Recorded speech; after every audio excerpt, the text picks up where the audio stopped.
Welcome to a special edition of Crawford County Outdoors. I'm Duane Kohler, and we are talking, since it's hunting season, we're talking pheasant hunt today. Yes. And Chef Lisa is with us. And Lisa, you have an idea for a recipe. What's that? I do. A wild rice and broccoli pheasant casserole. Oh, that's awesome. Yeah. So we'll be able to show everybody in just a few minutes where this pheasant came from. That's right. Now, how it got to this point, this is the boning. We've did done that on we did television. That on the show before. Yeah, we have. So it's like you take your fillet knife and you cut down the breastbone on both sides. You cut the thighs off. Yep. There's a little bit of meat on the wings. Yes. There's a little bit of meat on the lower legs, but you got to make sure to strip off because there's tendons There and stuff are- in there. yeah, you there gotta are. strip. You got to strip all that stuff off. But this works out to, I don't know, what do you think that is? About a pound and a half? I was going or to say a pound and a quarter or something like that? a little over a pound. So that's enough for like a really nice meal. Yeah, it is. So talk about this meal for a second. So this meal is, I don't want to say fussy, but you can do some things ahead of time, which I did. Okay. Okay. So what you want to do ahead of time is you want to make, you can buy like a box of like the wild rice, box kits or whatever. I didn't have that. I just had a wild rice blend. So this is about a cup and a half. I just cooked it, added a little butter in it. I did a little salt and a little onion powder or garlic powder, but you could put whatever you want. But the kits already usually have some spices in them. This is very flavorful, a very flavorful rice blend. I love wild rice. Me too, me too. And this has got lots of different grains in there, so I love that with the rice. And then I did a good head of broccoli. I steamed that. And then I took a red onion, which you don't always use red onions for things like this. They're typically a salad onion, but this is really good in here. So this is a red onion, and they say slice up about 20 mushrooms. I just had a sliced container of mushrooms, and I sauteed those in butter. And then they want you to use about a pound, this is a lot of cheese, you don't have to do that, but of Monterey Jack cheese. Now, I didn't have Monterey Jack, I had Colby Jack. Does it really matter? No, because these are the kinds of recipes you can... You pick the one that you like the best. You can play with. If you like sure. extra sharp cheddar, use extra sharp cheddar. Nobody's going to care. This is your recipe. And then, of course, we have the pheasant. And as we always say, you don't have to use pheasant. You can use whatever you want. You could use chicken. You could use turkey. Else, leftover turkey in this, already cooked, would be perfect. We've got Thanksgiving's coming up. That, exactly. So, make this however you want. You could do it without meat and do it vegetarian. Oh, okay. It wouldn't matter. We do have our oven turned on to 375. That's preheating. And we have a hot skillet going, which I'm going to turn up. We need to brown this first, right? Yeah, so that's what we're going to do. We're going to put some butter in the... Ooh, can I stir? Oh, please. Yeah, Go my ahead. favorite. My favorite. Yeah, let's turn that up and get her going. Oh, I got her on low. We don't want her on low. So give it a second, and then Duane's going to, because he's so talented at this, he's going to brown the pheasant for us, and that's really all you have to do. If you have all this other stuff done and you brown that pheasant, you are good to go. And I know you always do this, but I'm going to spray the pan just to get that ready, because you want to get a nice, 8.5 by 11, spray it, because once we're done browning this, it's going to be the bottom of our casserole. So. And so this thing is a casserole. This is. It is. It's a rice dish. Anytime I put something in a casserole dish, I call it a casserole. It could be taco stuff. It doesn't really matter. I always say if it's in a casserole dish, it's a casserole. But it could be, if you didn't use the meat, it could be a side dish. Okay. Or if you're vegetarian, it could be your main meal. Whatever you want. So we'll call this pheasant, broccoli, wild rice casserole. There you go. I'm good with that. Okay. I'm good with that. Yeah. Now the butter's like 90% melted here. Should I throw the pheasant in? Yeah, because I see it starting to sizzle in there a little bit. Okay. It should have a sizzle when you put it in there. So you just kind of spread it out and stir it around, and it gets browned. It gets brown, and that's really all you need. You need it Okay. to not be pink anymore, because with any type of fowl, bird, you don't want any pink. And we're going to finish it in the oven, so we're going to be fine with that. I do have it up high, right? Yes, I have it the right way. There you go. I see the steam coming off, so we're good. So we just need to brown that. So in a couple minutes here, we'll show everybody where this bird came from. That's right. So I took my dogs, Crash and Butch. We went out to Woodcock, to the game lands at Woodcock, which is at the east end on the Blooming Valley end, Right. away from the lake there. And we were working down through, and they were so excited. They were just all worked up. They love it. And we got down to the bottom where the old 198 road Right. exists, and well, I don't think it was just even a minute or whatever, and Butch dove into the brush and jumped a pheasant. And it was funny when it, well, you'll be able to see. Right. When it fell, it literally landed on the old highway. Oh, that kind of makes it easy to find. So that one wasn't hard to find. I'm sure. And then it wasn't even, I don't know, maybe 5 minutes or whatever till the second one, till the second one came up. And Those dogs are amazing, and we've talked about that so many times. I mean, I've been on a hunt with them before, and they really, I mean, they know they are there for a reason. They love those birds. They love to find those birds. That's literally what they live for. Yeah, it is. I mean, you wouldn't think that, but when you train a dog to hunt, that's like their thing. And typically what happens is Butch finds them and flushes them, and then Crash retrieves them. Retrieves them, yeah. They have a system. In this case, in the second bird, and the folks will see it here whenever we play the clip in a few minutes, Crash flushed the second bird, and Butch retrieved it. So it was. That's great. So they were changing assignments here on this. That's great. On this hunt. So how old are the dogs now? So Crash turned 10 this year, and Butch turned 5. Oh, wow. So Butch is in his prime. Yes. And he really is phenomenal. And Crash has slowed down a little bit. So and that's kind of why he's the retriever, because he stays real close to me. Right. And usually sees where the bird goes down, and then he goes and retrieves it quickly. And Butch is, kind of like out moving around. So it's like when I'm doing a guided hunt, like as you experience. Right.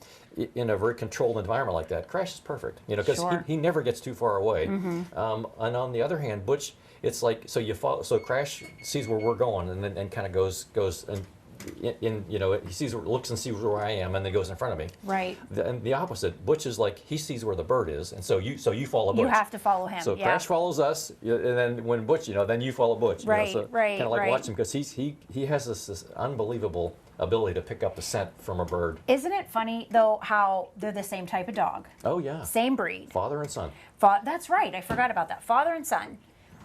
But they have totally different personalities. Oh yeah. And skill. And skill, really. I mean, like you said, the one flushes, the other retrieves, and they're fine with that. They know their place. If you're not a dog owner, you don't know that. I mean, you don't know. Dogs have personality. I mean, your pets do. But it's a job. They actually, you hear about dogs that have jobs. I mean, we know about the canine, the police dogs and things like that. But it's their job. That's what they live for. They literally live for that. Yeah. I mean, that's their. It's like the whole month or two before the season, they just drive everybody in the house crazy, because they're just excited, and Right. When I walk past the truck key, I'm going, Right. Are we going? Are we Yeah, going? yeah, Is it's it time my to go? time. Is it time to go? Can I get in the truck? I mean, they know the word, I'm sure. I know ours does. She just perked her head up when I said that. But I have to tell this cute little story. So I was talking to Duane's wife, Michelle, today, and we were having a conversation about this recipe. And I hear this crying in the background. And I know there's no baby in the house. So I said, what is that noise? She said, Duane took one of the dogs, and the other dog is upset that it didn't get to go, and it's crying. I said, oh my goodness.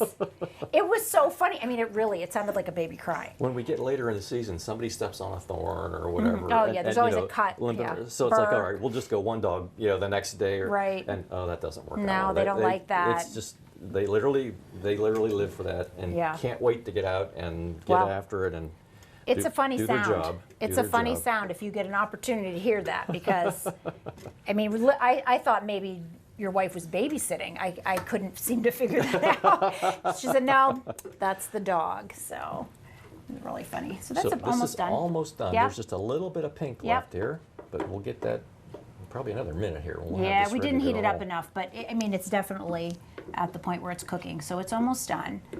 I didn't preheat like I should have. I thought it was turned the wrong way. So now I do want to share a couple of other short videos.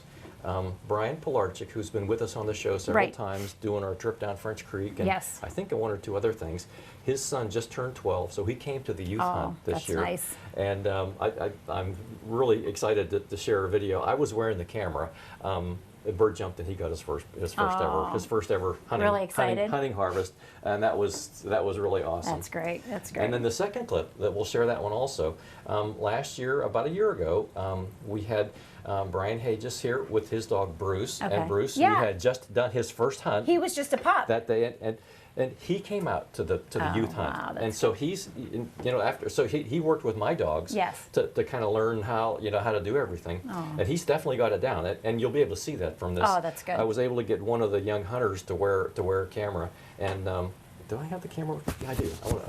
So it's Here, it's I'll like take over it's while you're looking. like really handy for the show now, because we can not have to have your hands tied up holding the camera, Right. Because it's called a lid cam, and it hangs on the. Oh, that's it really hangs on the neat. lid of your hat, so your hands are free. And then, like when you see the bird jump, you'll see the shotgun come up, and you'll see the feathers flying off, and the Oh, bird drop. that's really neat. I like that. So this has been a very handy thing. You know, I have several of them now, Right. and especially for that, like when you have, you know, several people doing a hunt Right. or whatever. That's awesome. Amazing how technology every year there's something new. I mean, I'm thinking back to my oldest is 21 and the handheld big cameras we had when the kids were little, and look what we're at now. So that's just what does that thing weigh? Let me see. A few ounces. A few, it weighs yeah, almost if it weighs that. almost nothing. If that. So I mean, not and not it doesn't much. tie up your hands, and you're good to go. Wow, this is just That about looks done. like There's we're just about ready. yeah, a there. couple little pieces there, but like I said, they're small and they're going to finish. We'll just leave them lay there. And then in a second here, what we'll do is we'll put that in. That'll be our base, and then we'll add everything else in. So here, there's a couple little pink pieces. You see a over here. spot? And put them in the middle. Yep. Yeah, when you're boning the pheasant, you want to you want to watch for kind of silvery and white colored stuff, because the silvery things and the white things are tendons, and tendons. ligaments and so on. So you want Right. to strip them out, because you don't want to be chewing on. Oh, there's another little pink piece Yep. over there. So, yeah, so you don't want to be chewing on the Yeah. ligaments or tendons. Or Yeah, whatever. that turns people off. It really does. Like if you're introducing this to someone who's never had wild game before, it's really, I always feel like it's, because you've had me debone before. You've sent me a pheasant. You just explained to me what to do, but I mean, I've seen you do it on the show. If I was new to this and had never tried wild game and bit into something like that, I would be like, oh, I don't think I like it. So it's important to make sure that you take those tendons out of there, because you'll have a better experience. I mean, this is good stuff. It's like take your cutting board and your fillet knife, and then even just like hold the thing with your thumb, and then just slide the knife, Yes. and it kind It of comes off. like slides right off Yeah. right off of that tendon or ligament or Yeah, whatever. It kind no, of slides right off. It's not real difficult. You just have to take the time to do it. I mean, it's time consuming It because does. they're little and you're really trying to do it right and get as much meat off of it that you can.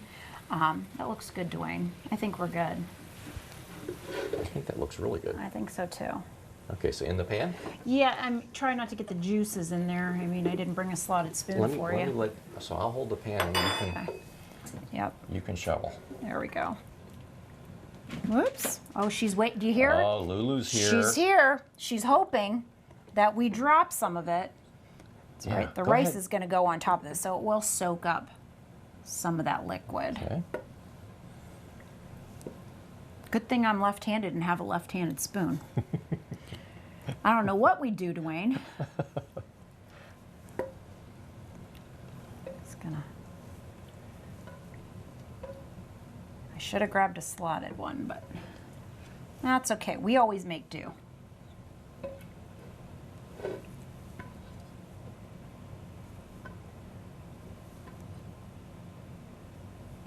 I want to make sure I get all that goodness in there. That should be good. All right, so we're going to spread that around. I'm just going to set this back here. And we're going to put the rice on top. And like I said, there's some liquid in there, but that's fine because we've got this rice. I'm not going to actually Rice does tend to soak up the... pick up whatever moisture. Yep.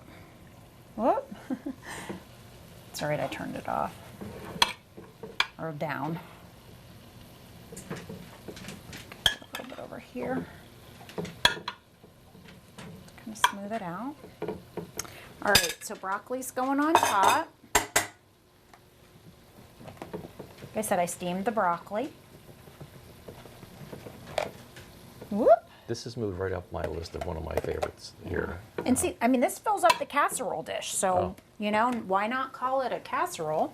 Then we're going to do our onions.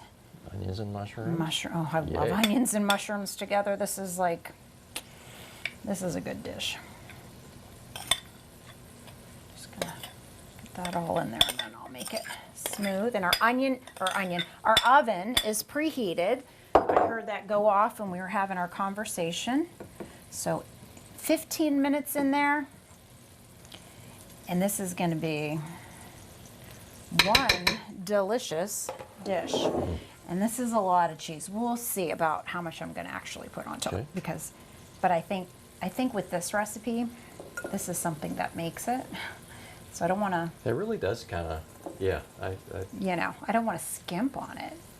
And you can use light cheese. You don't have to use as much. And portion control. You don't have to have like half of it.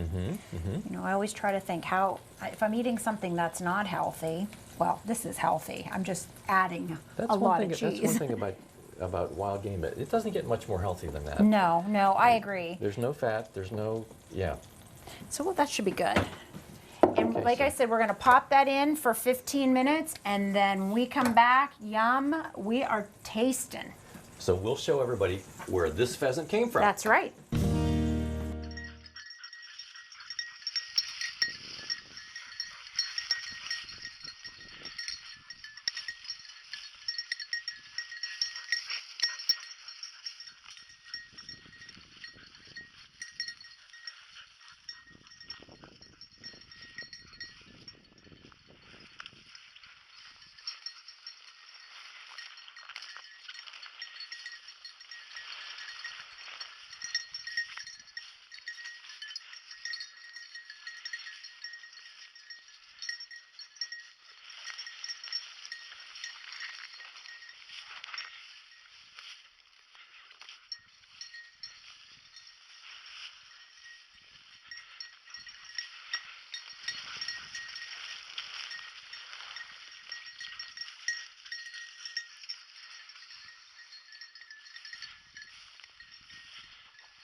Good job, Butch. Good job.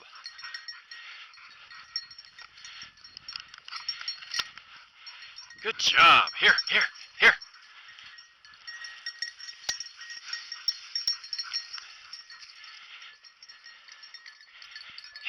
Good job. Here. Butch. Bring it here. Butch. I know you want to show off. Butch. Bring it here. Attaboy.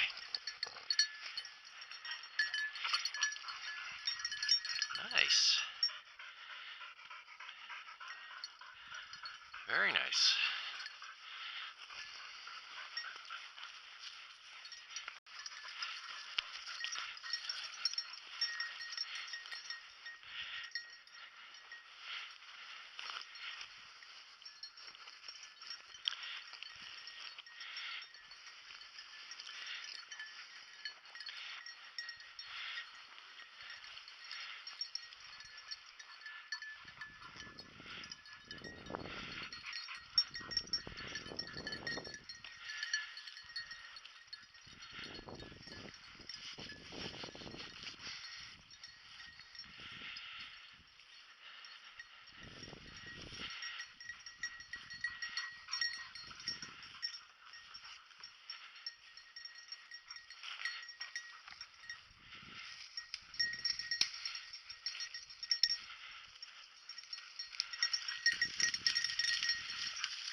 Fetch it up.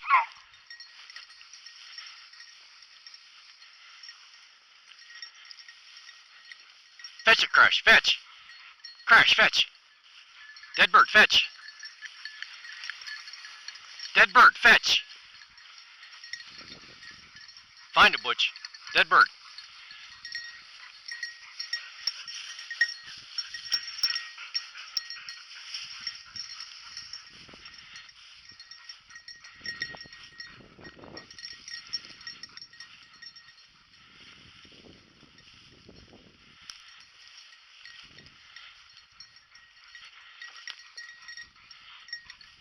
Good job, Butch.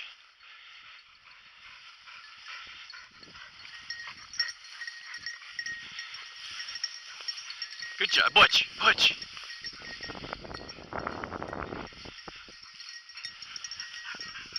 Hold. Hold. Good job, Butch. Hold. Butch.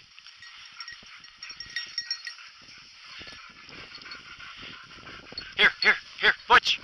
Butch.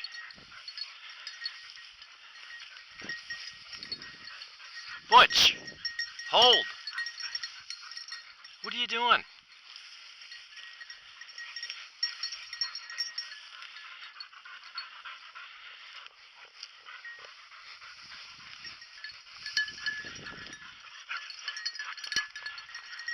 Good job, Butch. Good job.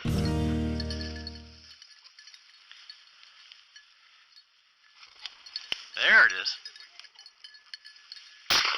All right. Way to go. Nicely done. Nicely done. Okay, get your safety back on. Fetch, Butch, fetch. Fetch.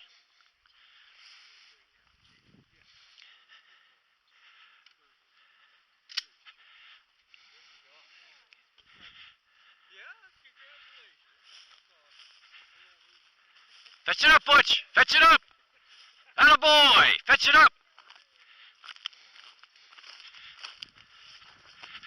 Here, here, here, here, here, here, here. Hold. Give. Let go.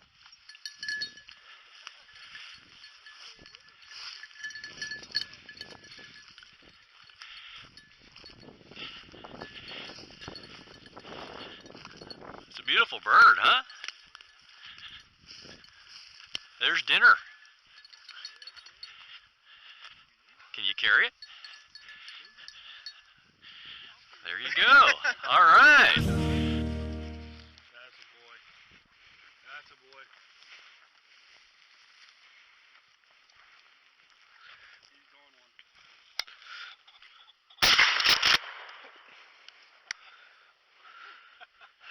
Fetch. Good shot. That was dead on. Come on. Hey, fetch. Come on. Nice. There you go. Good boy, Bruce. Okay, that's enough. Nice.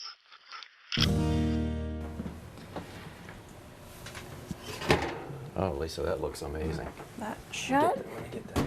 Look at that. Wow. Hey, what's that on the counter there? Oh, that's a beautiful. Well, from there to there. Ah, okay. There's our beautiful pheasant that my husband had stuffed for me. Because I said they're so beautiful, you know. So you ready? Yes. Look at how that melted. So That's amazing. nicely. Oh, that just looks so. Oh my goodness. There we go. Wow. As I always say, don't burn yourself. Look at that. Whoa. I didn't do a very good job of that now, did I? Okay. Now is our favorite time of the show. I mean, learning about the pheasants and everything's fun, but I think it's everybody's favorite time of the show. At least that's when I see people, and then that's all they want to talk about is your recipes, Lisa. That is awesome. I love it. Really good. Wild rice is one of my favorites. Me too. Pheasant's one of my favorites. the broccoli and cheese with it, and oh, that's just amazing. It's a great combination. Okay, it's hunting season, so get out there and bring one home. Get a And pheasant. Give it a try. That's And thank you, Lisa, for the You're awesome welcome. recipe. That's You're super. welcome. Appreciate the youth hunt. We appreciate the Black Ash Sportsman's Club getting that together, and that was really fun to get the Absolutely. to get those young guys out there. And Yep. the coolest thing ever was to have the Brian Pilarchik's son get his first bird. That is- and had a camera running, so that was That is awesome. special, for sure. Well, thank you for the folks Yeah. at home for joining us, and we will talk to you next time. And I'm going to finish my awesome casserole too. here.